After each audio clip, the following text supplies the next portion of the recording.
try, we can pack up our old dreams and our old lives. We'll find a place where the sun still shines, yeah.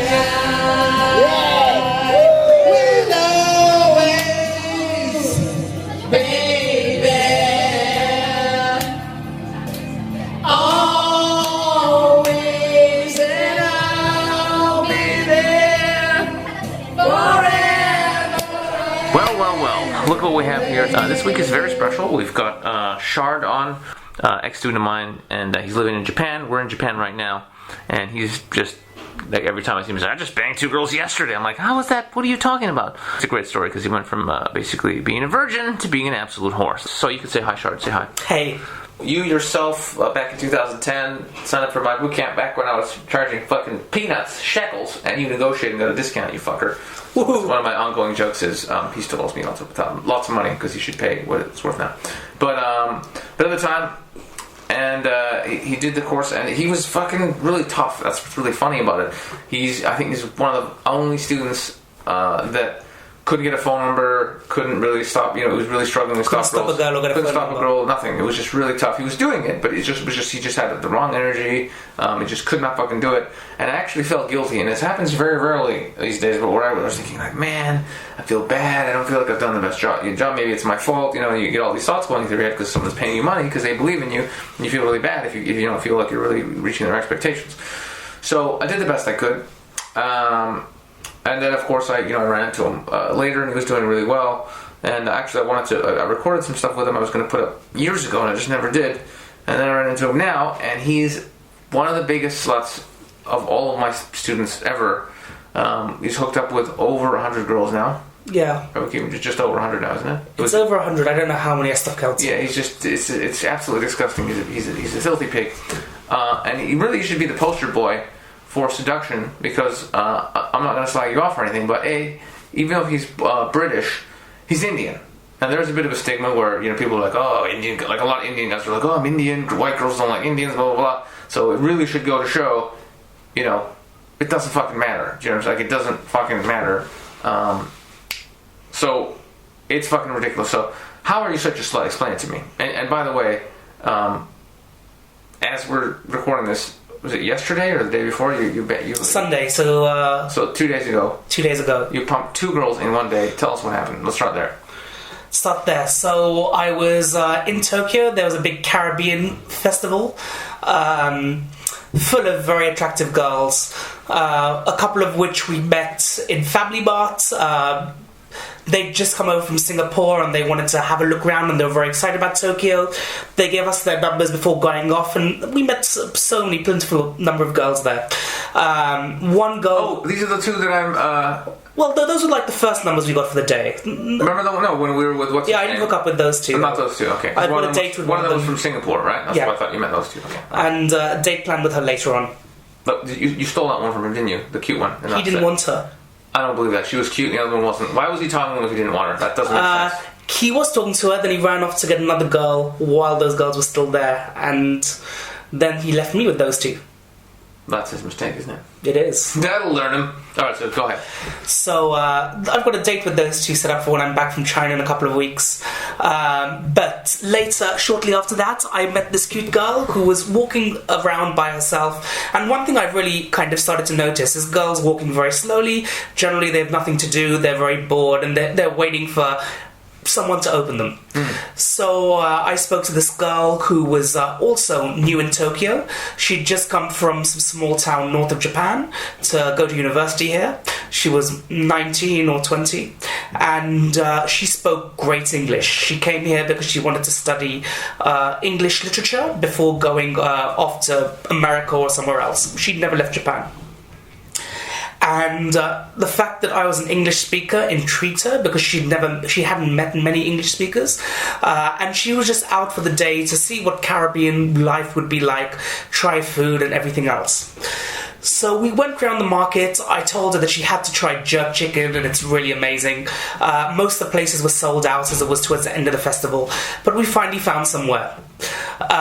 We got some chicken. It was a very crowded festival, so I pulled her out to the festival and said that we should go to quite a bar in a local area.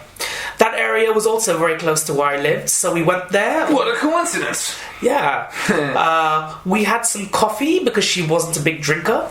And from there, we went to my place. And as soon as we were there, I just kissed her, made out with her. And then within minutes, she was all over me.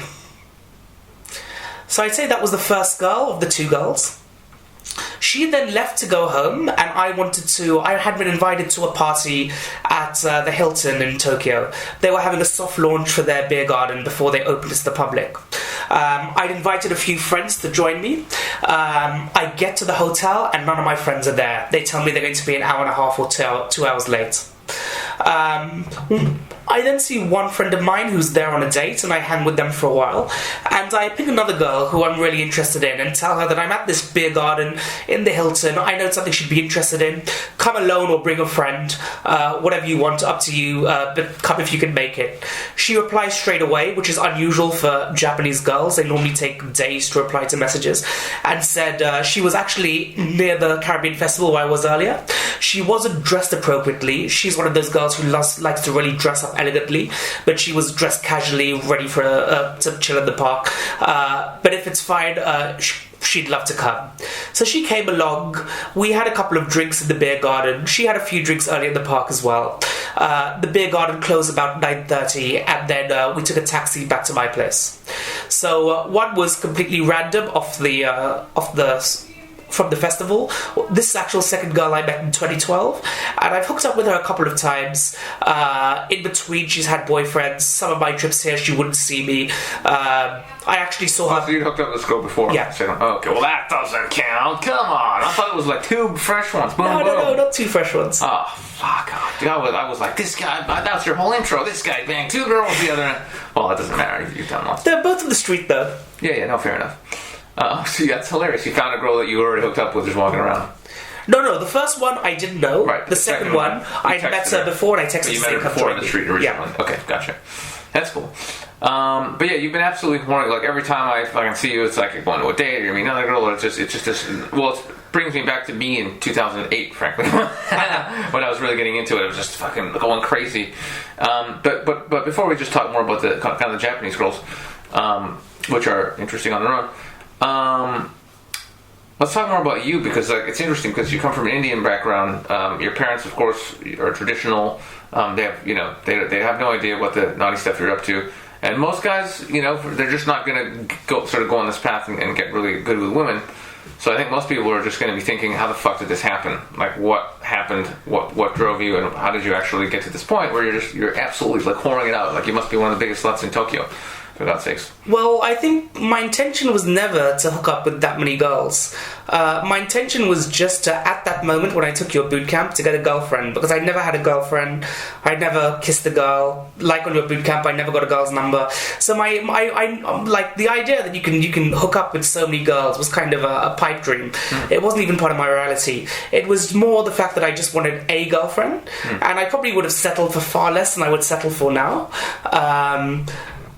And it kind of grew from there. Once I took the boot camp, and for the first 3 or 4 months, I didn't really get any numbers still, but I kept at you kind of the teachings and understanding what Sasha was talking about and building up from there.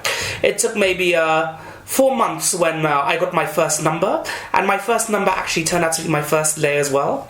A half Polish, half Swedish girl, looks like a model who... I was more deceptive back then. I took her on our first dates. My goal for that first date was just to kiss her. I didn't care about anything else. I didn't even want to sleep with her. All I thought was, I just want to kiss this girl. And I took her out to see elephants that were planted around London back then. There were hundreds or so all over the place.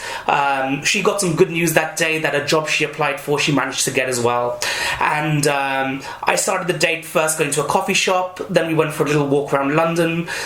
We went to a bar when she got the news that she's got the job.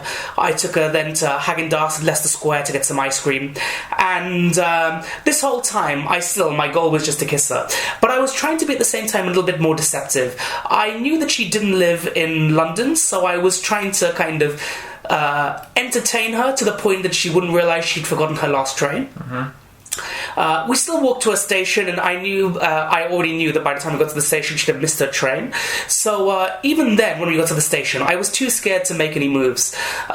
So I took her to a bar, a pub, which my friend ran, and only then, maybe at 2 in the morning, after starting this date at 1 p.m, do I then pull her in and go for a kiss, and she's super receptive. And I do dread to think what a bad kisser I was then, because I could feel like neck strain, tilting my head to the side as I was kissing her. And then a different friend of mine said, "This girl's really into you, you should take her home." I was staying with my family back then, so it wasn't an option. So finally, we kind of went walking around London.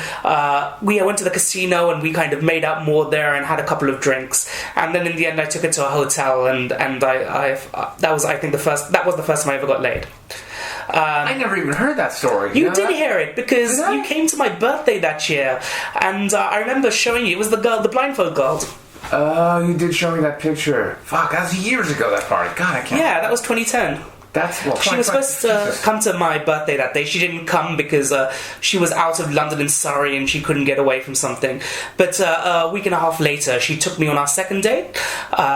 She took me as my birthday present. She blindfolded me, took me to Maidenhead. We went into a taxi, and then when I got out and took this blindfold out, it was bungee jumping as a birthday present for my second date and missing my birthday. That's great. Yeah. Okay, that part I didn't know about. So that was pretty cool. I know people on the podcast can't see it, but there's your reminder. Yeah. Oh, I remember this picture. Oh my god, she's fucking hot. That's why I don't forget it, because this girl was absolutely beautiful, and to be the first girl who I ever hooked up with,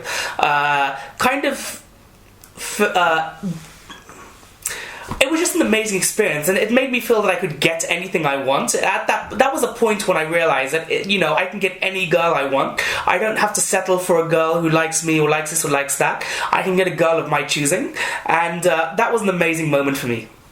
Yeah, that's fucking awesome, and it takes a lot to keep at it for 4 months. It takes a fucking lot. Like 4 months with nothing, most people would quit, man. I know most people quit, because most people I talk to, they fucking quit. And then they'll do a few approaches, they get rejected, and they're like, fuck this shit, and they go jerk off to porn. That's what they do. I was kind of at rock bottom back then, though, because I'd met a girl before I met you, about a year before I met you, who was someone I worked with and I absolutely fell in love with, and we hung out a lot for almost a year, but I made no moves, I did nothing. We kind of ended up going on dates, like spending time in bar market together, but I would never kind of let her know how I felt, or do anything to demonstrate otherwise. She had a feeling I liked her, but I'd probably say in summary, she wanted more of a man, someone who'd lead and swift her away, take her to where she wants to be taken, in terms of like, she liked me, but I made no moves. So kind of she'd want me to take her home, or she'd want me to lead our interactions to what we do. And I didn't do that. And after a year, when very drunk, I knew I was doing this while drunk, but I kind of told her how I felt. She told me she knew I liked her, she didn't feel the same way.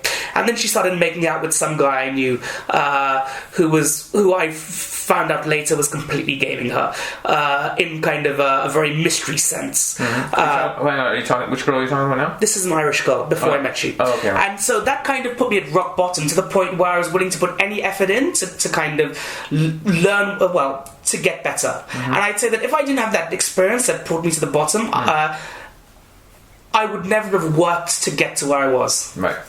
That makes sense. Did the first girl have a Polish one? Polish-Swedish, I've never even heard of a Polish-Swedish girl, ever. And fucking both of those are like known for being hot, so that's what's so interesting. Did she know she took your virginity? Did you ever tell her that was your first time? Nope. She never knew, huh? That's crazy. So until she hears this podcast, she's like, motherfucker, that was me. That's crazy. Yeah. And did she ever say any, how was your confidence actually, doing the deed? Because, you know what I mean? I was actually really confident. Where does that come from? I wasn't pushing to do, things... You're a chubby Indian, for God's sakes. Where do you get the balls? Skinny back then. But I think, I didn't push it too much. I didn't push for, getting a blowjob or anything else. All I did was when it came to that point, we were, cuddling in bed. I pulled her and kissed her. and then really, really slowly. I mean, I probably took 2 hours from when I started kissing her in bed. So when I actually put my penis in her, it was a very kind of slow process that I was doing this, unbuttoning her top. She slowly started unbuttoning my top as well. At one point, after playing with her boobs on the outside of her top, not the inside, she then grabbed me, and it was like a very, very slow process before anything happened. I don't think I pushed like for anything else, or kind of, I didn't know what I wanted with girls back then, actually, if it was the truth. I knew I wanted to have sex with her at that moment, but I didn't know kind of what I want. Right. Now if you put me with a girl, I know exactly kind of how I want to have the sex and everything else. One time and then never again. One time. Always twice. Always twice. On time, and then I'm just gonna check what that noise is outside the window. I'll be right back. Out the window. No. But okay, awesome. So that's interesting. Your low point before, and then the half Polish, half Swedish girl. So, and then after that, it just started fucking happening, or what? Because for me, I remember this is back in 2007. It's like it was definitely a few weeks of like it was definitely a couple of months of approaching, and then I got it was a bunch of flakes, and then one girl finally who was like, okay, yeah, like I started dating this girl, and I knew I'm gonna get laid, so I started hooking up with this one girl, and then I had all these other girls, and they were seeming solid, and I just knew I'm just about to hook up with these other girls, and I'm not into this girl that much, and I just knew this is it. There's no going back. At this point, there's gonna be sex all the time, pretty much. And I was right. After that was pretty much it.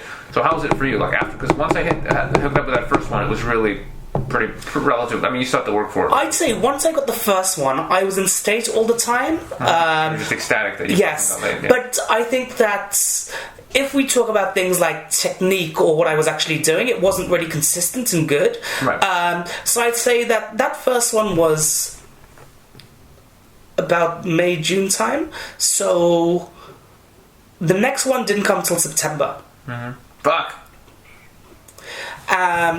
Once I got that, I was working Monday to Friday outside of London. I was doing approaches on the weekends, but I didn't really have much time to date. I had a lot of instant dates, but then I'd find that there was something wrong with the girl. Like, I remember one particular French girl who had a boyfriend, but she didn't really care when she was with me. And the thing that put me off was her rolling up tobacco, and I was like, I'd never want to kiss a girl with that tobacco breath. Mm-hmm. Now I'm less fussy. If the girl's extremely hot, I'd still go for it.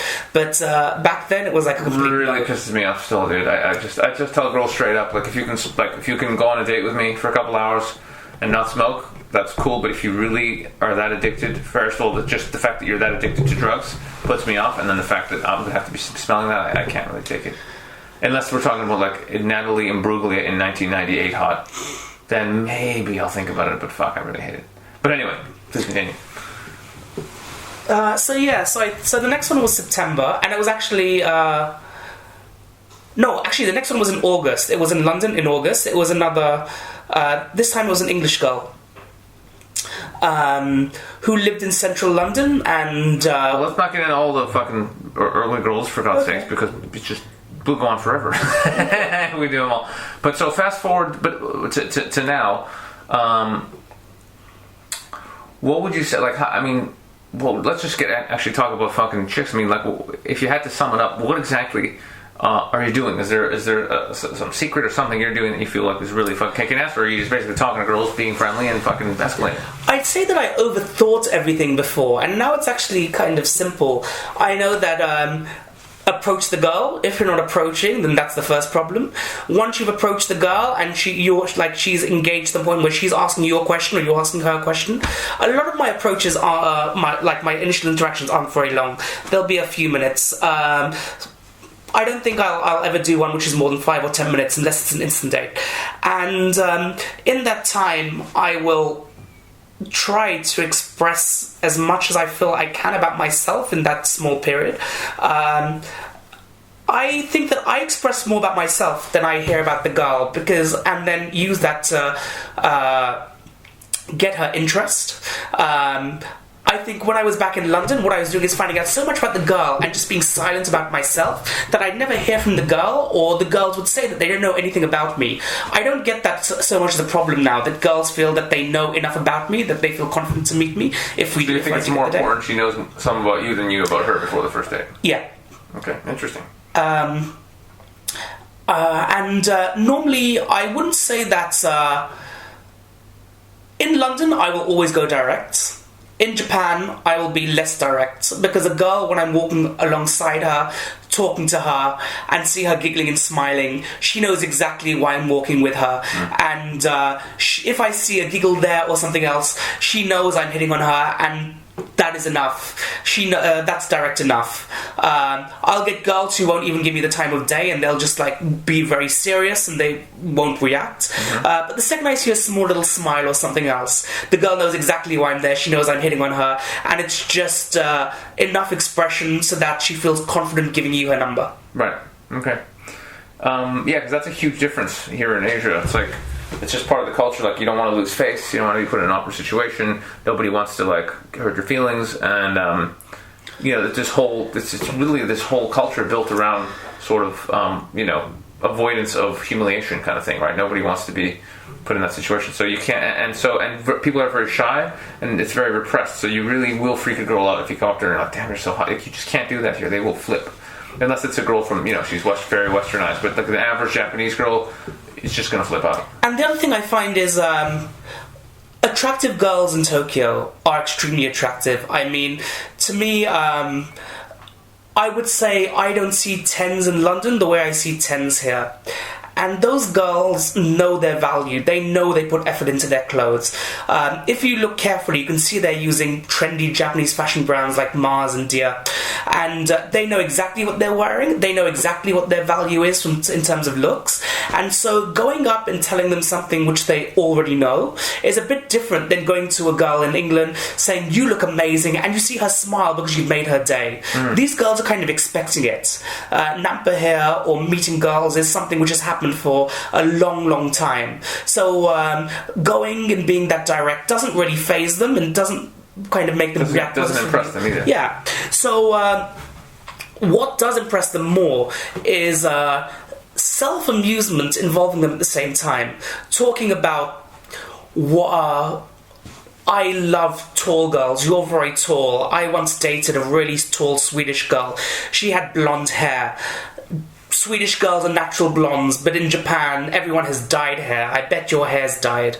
Do you ever look at the stars? And like kind of that self-expression kind of slowly gets their interest, and I'll kind of put those questions in like, is your hair dyed? But I won't necessarily expect a response at first. I'll just see them giggling, they'll be a bit shy, they won't want to talk, but slowly they'll open up, and as soon as they open up and a conversation starts, then I know that's it, they're hooked, I can get their number, or try and go for a date. Yeah, it's a very different game plan than standard direct game out in the West, where you just be like, cause just the fact that you're approaching a stranger and just being honest about your intentions blows their fucking reality apart. No guy will come up to a girl in the middle of the daytime, especially in the UK, or frankly, in most parts of North America. They'll just be honest and just be like, yeah, you're fucking sexy, I want to talk to you. This doesn't happen. Guys don't do it unless they're hammered. In fact, I've been asked that probably more than anything. Like, are you drunk? And I'm like, no. Does a man have to be drunk to find a woman attractive? I'm like, huh? So it's a really big change out here. Yeah. Yeah, and it's funny because I was coming over here and I was like, oh no, I'm going to talk to girls and I'm going to fucking have to be less direct, and maybe I'm going to be indirect, maybe that makes me a pussy again, and I'll go back to being a bitch. And so I just have this stigma. It's like, I got to fucking tell girls that they're hot, but you don't have to. They know what's going on. Yes. Yeah. They're not stupid. I mean, for me, like an example where you were there was on Sunday afternoon. You saw a girl walking along Sentogai in Shibuya, who I was about to open, and then you ran in front of me and just started talking. She was fucking hot as shit. Apart from the teeth. I was trying not to open I didn't want to talk to any girls. It was my fucking girlfriend anyway, and doing other stuff. But I couldn't help myself. And with her, she could see she was walking confidently. She knew she was attractive compared to most of the girls out there. And going up to her and saying, you look hot, you look amazing, it's something she already knows. So the point that the other thing I find is, I've discovered is Japanese Japanese guys don't really maintain friendships. A girl or guy who are with each other are generally there because they want to hook up or there's some kind of relationship they want. It's not like in the West where you will see guys with many girlfriends or girls with many guy friends or mixed in groups of friends. Generally, it's a discreet hookup culture and people know their place. So, the fact that you're a guy walking next to her, she knows you're not there to be friends, and she knows you're not there to sell her something, because if you are, you do that very quickly. She knows you're there to hit on her. Then it's just showing that why you're more of a man than anyone else who's trying. So you think it does show that? Yeah. Okay. Interesting. And then it's about persistence, that kind of, when she's blowing you off and not talking to you, it's not that she's not interested, she wants to just test and see how much of a man you are.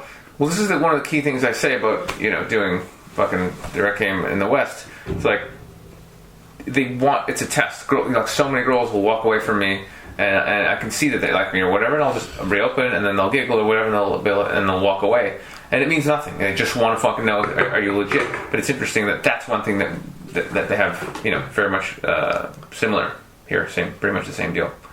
Yeah. But the thing is, I find them harder to read here because they're just, they don't really react.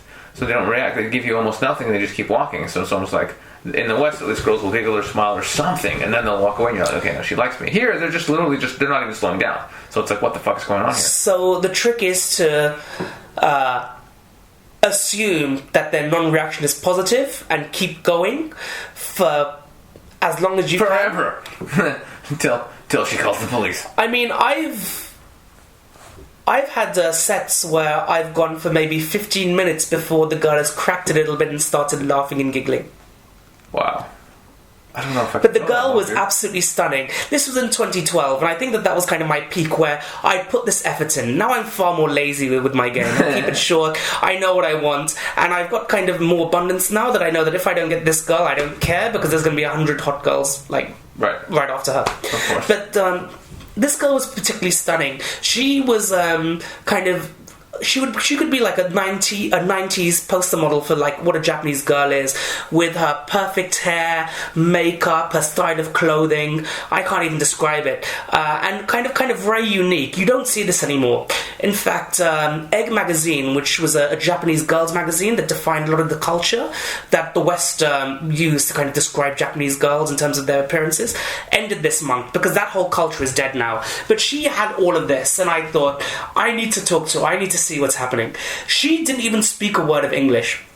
And you could say, like some people might say, he's irritating her, but she was enjoying this moment that I was walking along beside her, unfazed, being a man, speaking in a language she probably didn't understand, and she'd look at me, and then she'd kind of give me a weird look like, what am I doing? While she knew exactly what I was doing. And after 15 minutes or so, I took her to Starbucks. I didn't hook up with this girl, but I think it was like putting that persistence in there. It shows that I still got that date. If I spoke Japanese, I think that I could have had more of a chance with this girl. I had no way at all in connecting with her. I don't think she'd even seen an Indian guy before. I think it was like beyond her reality. We couldn't communicate at all. She didn't know a single English word. But you've had this story many times where you're on a date with a girl who doesn't fucking speak a word and still end up taking it back here, and you know what I'm saying? True, but I'd say that they understand like small words here or there, like drink. Yeah, but this girl wouldn't even understand drink. The point is, you can have dates with girls who don't fucking speak your language and you don't speak theirs, and you can still fucking go all the way. Yeah, that's the bottom line. That's fucking awesome. So I think the big question people are probably going to want to hear from you is, you know, what if somebody is in the position you were in before you fucking started, and they just fucking stink. They're, you know, either a virgin or whatever. They just cannot. You know, they can't approach girls. They don't know what the fuck they're doing. Or maybe guys who've started and they're just not. They're in that 4-month period that you were in, and you just cannot get any results. What the fuck do they do? So I'd say any pointers for the new people? Definitely. So the first point is self-realization, because if you don't realize. I've seen lots of guys on the streets of London who'll go out every Saturday approaching, and they're approaching because they're with other guys who are approaching, but they're not really getting anywhere. So the first one is kind of hitting rock bottom helps, and if you feel you're there, you could go out and just kind of follow other guys. You need to hit rock bottom even more. Try and kill yourself once, but fail, and then... hit rock bottom, and then I'd probably say take a boot camp to accelerate your learning, because otherwise you're just wasting your time. Is there any particular boot camp you might recommend? No. Fuck you.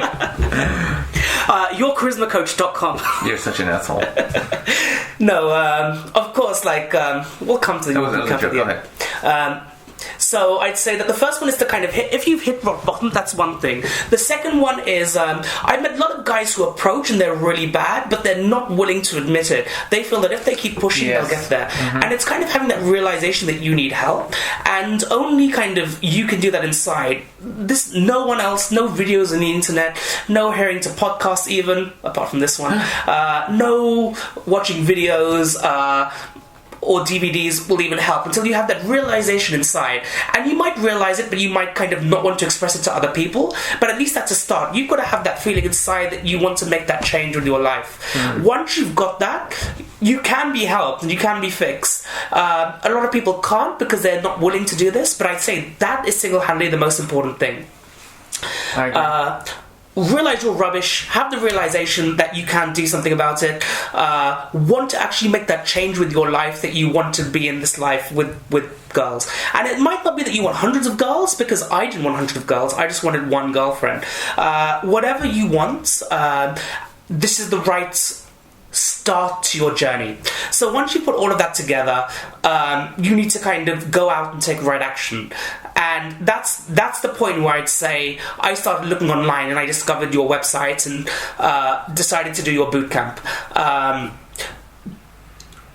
For different people, they'll want different things. Some people want to meet girls in bars and clubs. Some people want to meet girls on the streets, some in coffee shops. I've personally found that the hottest girls, definitely in this country, are girls I met on the streets. Not even coffee shops, definitely not bars or clubs. I go to bars and clubs a lot when I'm extremely horny and feeling lazy and I just want to pull. But if I just want to get with the hottest girls, the kind of girls who I'd like to kind of make my girlfriend, the streets, nothing comes close to the streets. I've been saying that since 2007. And that's where you want to be. And if you're in that position where you've hit the bottom, you know you're willing to get help, and you want to meet the hottest girls for whatever reason, whether just to hook up, whether to have a girlfriend, or whether more, then I'd say you're at the position to start your journey, and then go look at Sasha's website and see everything available there. Bam! But I'm guessing you're already there if you're listening to this. They pretty much know, yeah. Yeah, man, no, I totally agree with you. I think that's one of the biggest issues guys have, is that they just cannot admit they fucking need help. They just can't do it. And it's so weird, because if a guy is an alcoholic, I guess some of those people are the same, but they'll go to Alcoholics Anonymous. Or if a guy's a drug addict, they'll be, alright, if I can have a drug addict. If a guy is has an issue with being overweight, or he needs to fucking get some muscles, he'll join a fucking gym. If you really suck at speaking French and you really want to learn French, you'll get fucking French lessons. But when you're sucked with chicks, God forbid you tell anyone, let anyone know, or get some fucking help. No, just sit there and be addicted to internet porn and jerk off and just shut your fucking mouth. Like, why? But as a bonus tip I'm going to give, after getting the confidence with women, my confidence at work increased, and from there I managed to kind of do a lot of my business stuff as well. That's right. That was another question I was going to ask earlier. You were on about doing dirty things with girls, but I'll ask it anyway. Okay. How has this changed other areas of your life? So, it's a great question. I've been noticing about that more and more. Most of the emails I'm starting to get now, so many of them, are just guys, asking about, how do I get the life I want to do? How do I become happy? How do I get the job that I want, instead of just becoming part of this fucking retarded system that we're in? So that's a lot of that is just going on right now. People just so when you have the confidence to go out and talk to women, that's like a first step, but it's not the only step. But that confidence there starts coming in other parts of your life, when you're out with friends, when you're out with colleagues, or even when you're in the office. And I think from there, I will say, to an extent, I had a false sense of confidence when I started doing this. Now it's kind of better and I understand what I'm doing. But I was feeling pretty high, but I see myself as 10 times better. I get one lay and I think of myself as like a god who just banged this half Swedish, half Polish girl. So you have this kind of false sense of confidence. Everyone have delusions of grandeur. They're good for you. But they're good for you because it forces you to push other points of your life. And I got to the point where I decided, okay, what else can I do? I got a job at one company, and that job ended up being a fixed-term contract job, and it ended up starting me to decide to run my own business afterwards. I managed to get lots of clients. I did over-exaggerate what I did. I got them all. Now I'm more down to earth and I understand what my ability is. But I would say that I did the bootcamp. I got hot girls. I started my own business. I moved to Japan, a country full of even hotter girls, and I'm making good money, and my life is good. I mean, I'm not unhappy in any way. So I think that you do need to take it in baby steps. You've got to have that realization you need help, and you should just address the first problem. Don't look too far, and just go for one problem at a time. But know that there's good things at the end. And I'm not at the end. I'm still on my journey. I think we're all on the journey. But yeah, no, dude, I totally fucking agree. And it's one of the things I've been ranting on for a really long time, and one of the reasons I started the Direct Dating Summit. But just like as a man, it's just one of the things you have to have control of in your life, and you just have to have some skills with women. You need to be able to, at the very least, come up to women you find attractive and start a conversation with them. You have to be able to do that. Otherwise, you just feel like a little bitch, and you're always living in this world of just like of lack. You're always living in this world of I really want to talk to her, but I can't. And so you don't respect yourself because secretly you know you're a little fucking bitch, and probably it's going to affect you in every single way. So it really, really, really does affect your baseline confidence, having the skill set, and it really does lead to. If you feel awesome about yourself in one area, why wouldn't it? It just spreads, man. And I wrote a great article with this as well, which is just, success, having the winning mindset, it's just contagious. Once you start fucking kicking ass, you just naturally, want to kick ass in other areas. And that's why so many of the people who are really, like billionaires or super talented or super famous, they don't just do one thing well. They do one thing really well, and they pick another thing, and they do that really well, and they're like, fuck it, I want to learn something else. So this explains all these people who are just like, an amazing singer and an amazing actress, and then they end up fucking their own line of clothes that they designed, and then doing some other, and you're just like, how the fuck is this person so talented? And it's not even that they're talented, it's just they put all their energy into one thing, they fucking mastered it, and they took that skill and that confidence and went, fuck it, let's go master something else. And you can do that, It's fucking beautiful. Boom shakalaka! Alright. So I think that's pretty good. I think that's pretty awesome. And so Sharon's been kicking ass, and I'm in Japan. And you definitely be one of the biggest sluts teaching the program. Yay! So awesome, beautiful. It's been an absolute pleasure. Anything you want to say to all the guys out there who are now thinking, what the fuck? This is all propaganda. This guy can't be chubby and Indian having sex with girls. What do you say to those guys? What do you say to the haters, Sharon? Cheesecake is the best date ever. I used to go for you're from London.